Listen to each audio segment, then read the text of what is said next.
Catherine and her soon-to-be husband find themselves in a church, bound by an arranged marriage due to Catherine's poor background. As night falls, Anna, Catherine's maid, aids her in undressing, pondering whether Catherine feels uneasy about consummating the marriage. Despite Anna's speculation, Catherine remains composed. Alexander, the husband, enters and inquires about Catherine's comfort. He informs her that she must stay confined within the house, disregarding her love for the outdoors. Despite Catherine's protests, Alexander insists, ordering her to disrobe. In the dimly lit room, Alexander undresses, but surprisingly, he simply goes to sleep without touching Catherine. Catherine stood awkwardly, feeling the weight of silence surround her. As time passed, she sought solace in the confined space of the house, attempting to breathe in some fresh air. However, the sameness of her days persisted, casting a shadow of boredom over her. On certain occasions, she found herself simply sitting on the couch, gazing into the flickering flames of the fireplace. The hypnotic dance of the fire lulled her into a state of drowsiness, and she would drift off into sleep. Despite her presence, Catherine remained on the outskirts, unequal in the eyes of the men around her.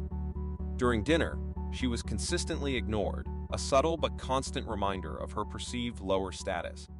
Later, Alexander's father, Boris, and other men engage in a conversation about a planned trip to London. Boris interrupts Catherine by saying that she has to stay awake and wait for Alexander. He then orders Anna to help her stay alert. As time passes, Alexander finally appears and tells Catherine to take her nightrobe off and face the wall.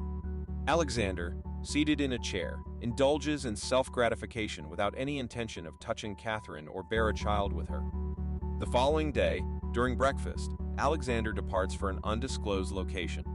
Boris informs Catherine that he is heading to London, and when she inquires about her husband's whereabouts, Boris reveals that there has been an explosion at the coal mine, and Alexander has gone to address the situation. The news leaves Catherine in suspense and uncertainty about her husband's safety. Boris hopes that Catherine can regain her strength during this time. He also expresses the aspiration that upon his return, she will be able to give him a son. With both men absent, Catherine feels liberated to follow her desires. She opens a window and lets out a sigh of relief. She ventures outside after being confined within the house. During a nap, she is abruptly awakened by a man's shout. Spotting a random man running, she investigates the commotion and heads to the quarters of the men working for Alexander.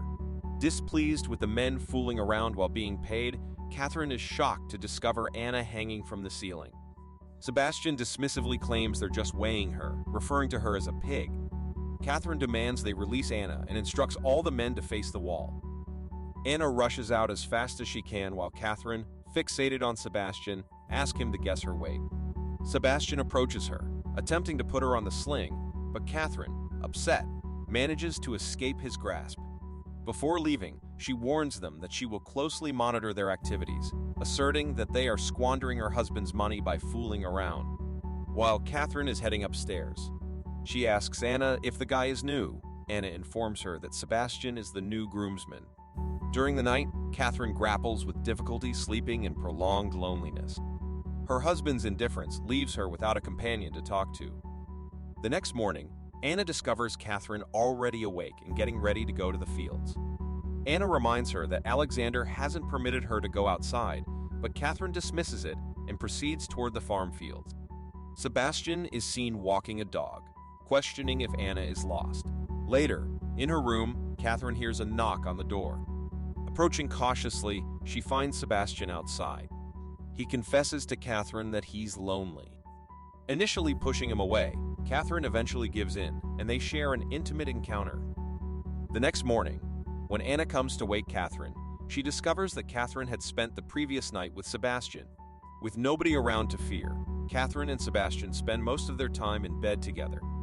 Later, Father Peter pays Catherine a visit, questioning her absence from church and advising her to stay indoors, assuming it's due to her health. Catherine suspects that Anna might have revealed her frequent exploration. After Father Peter leaves, Catherine engages with Sebastian again. Meanwhile, Anna ventures alone into the woods to harvest mushrooms, where Sebastian interrupts her, expressing concern about the dog being tied up too long. Anna, referring to Catherine, agrees, warning Sebastian that Alexander would be upset if he found out. Ignoring Anna's warnings, Sebastian goes to Catherine again. Anna discreetly observes from a spy hole, but leaves when Sebastian notices. The following day, Anna informed Catherine of Borri's return from London, prompting her to resume her daily tasks. During dinner, he asks Anna for his favorite wine, and she hesitantly replies that it is finished. Anna remains silent when pressed for a reason, concealing the fact that Catherine drank all the wine. Enraged by this revelation, Boris humiliates Anna by making her kneel and sit like an animal. Catherine, indifferent to Anna's plight, observes silently. Boris later discovers the affair and brutally beats Sebastian, instructing Edward to lock him up. Boris informs Catherine that he hasn't decided what to do with her yet. When she requests to take Sebastian out, Boris strikes her, blaming her for bringing shame to the family. The next morning, during breakfast, Boris scolds Catherine again before heading to his room. Seizing the opportunity, Catherine locks the door from the outside, and Boris suddenly starts choking. It is revealed that Catherine poisoned her father-in-law's breakfast. Catherine asks Anna to eat breakfast with her. Meanwhile, groans from the bathroom can be heard, and Anna attempts to go help Boris. Catherine insists that she sits back down. Devastated by the incident, Anna becomes mute. In response, Catherine orders Anna to fetch a doctor. As soon as Anna leaves, Catherine immediately heads to free Sebastian. A while later, the doctor arrives and pronounces Boris dead. Later, Catherine receives a letter from Alexander stating that he won't be attending the funeral because he despises his father as well as Catherine. At the funeral, Catherine acts as if she is in mourning, taking pictures near her deceased father-in-law. As Anna cannot speak a word, no one suspects Boris's death is a murder. After the incident, Catherine takes back the estate and she's in charge of the house. One day, while Catherine is with Sebastian, she expresses her deep love for him. However, Sebastian is worried about Anna revealing the truth, but Catherine insists that she won't. That night, as Catherine sleeps, she is awakened by some noise and quickly hurries to the window to find out what's happening. Realizing her husband is returned, Catherine instructs Sebastian to quickly get dressed and hides him in the closet. As Alexander enters, he finds a belt on the floor, and Catherine fabricates a story about finding it in the field. Alexander criticizes Catherine for her weight gain, and she tries to coax him out of the room with tea. However, he stays, and Catherine serves tea in the room. Alexander eventually admits knowledge of Catherine's affairs, accusing her of promiscuity and claiming he could discern it from miles away. Reminding her of being bought for less than a cow cost, Alexander humiliates her, demanding she change her ways and stay in the house. Frustrated by Alexander's word, Catherine takes decisive action. She reveals Sebastian from the closet and lays him on the bed, mounting him while Alexander watches. Alexander reacts violently, slapping Catherine, leading to a physical altercation between Sebastian and Alexander. During the struggle, Alexander bites Sebastian's neck, and Catherine, furious, strikes Alexander forcefully, continuing even after his death. Sebastian decides to bury Alexander's body in the woods. Catherine shoots the horse just to destroy evidence of his return. Unable to dig a proper grave for the large horse, Catherine opts to pile dirt over it. Following these events, Sebastian struggles with sleep, haunted by Alexander's face. He questions how Catherine can move on so swiftly from the traumatic experience. Catherine asserts that their actions were a joint effort to preserve their love and protect Sebastian from Alexander's threat. They engage intimately once again. The next morning, Sebastian dresses and behaves as if he is the lord of the house. They both share breakfast while Anna serves them tea. After a few days, the decomposing horse becomes noticeable as it was poorly hidden and is now in plain sight. Sometime later, a woman by the name Agnes reveals to Catherine that Alexander had slept with her daughter, fathering a boy named Teddy. Apparently, Alexander had been staying with Agnes and her daughter until the daughter passed away. Alexander became Teddy's legal guardian, and Agnes has paperwork to prove it. She informs Catherine that Alexander was heading to his estate and suddenly disappeared. She assumes he's dead. However, Catherine is skeptical, asserting that he's just missing. While Agnes shares this information, Anna eavesdrops on the conversation, pretending to tend to the food. Eventually, both Agnes and Teddy move in. Sebastian is angry, knowing that he has to leave the mansion and live in the shed. He suggests to Catherine that the woman may be lying. Catherine reassures him that they have legitimate paperwork.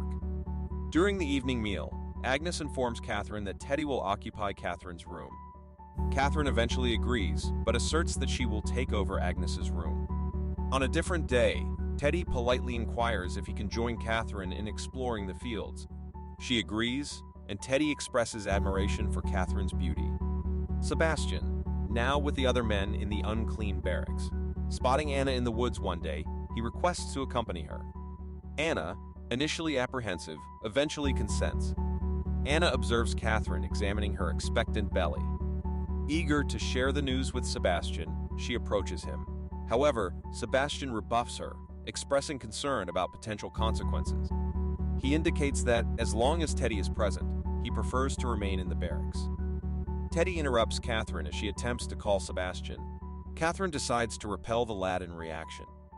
He sobs as he flees. She screams for Sebastian, but she's ignored. At night, Catherine receives the distressing news that Teddy has gone missing. Everyone rushes into the woods to search for him.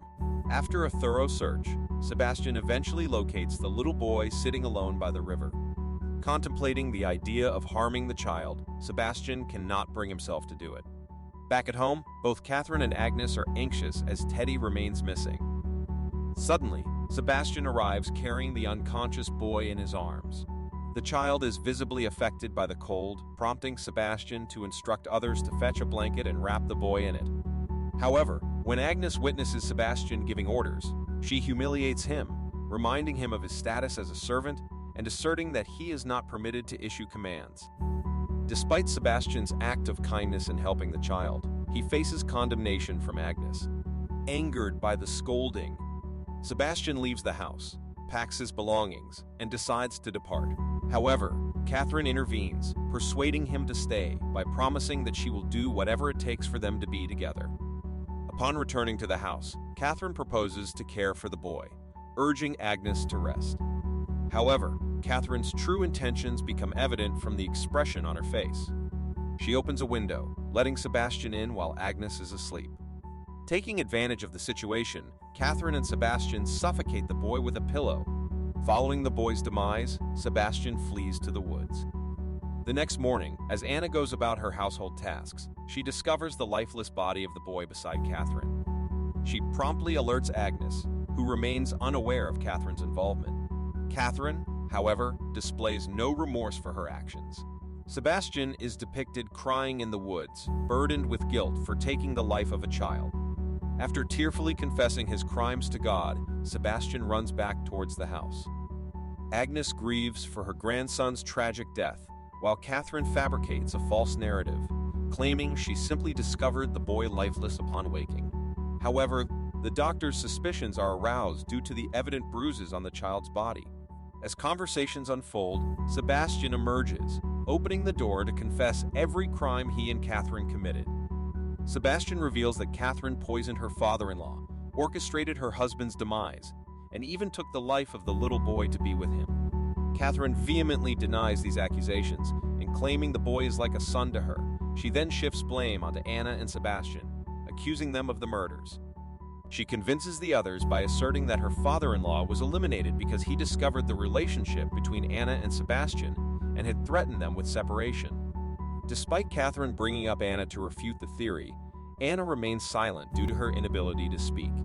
Consequently, Catherine's version of events prevails, leading to the accusation of guilt against Anna and Sebastian. Police apprehend Anna and Sebastian, escorting them away in a wagon. In the movie's closing scene, Catherine is left alone in the desolate house as the maids have departed. She roams through the vacant rooms, gazes through the windows, descends the stairs, and settles on the sofa, contemplating Sebastian's unborn child within her belly with her hand. Thank you for watching. Don't forget to subscribe for more content like this.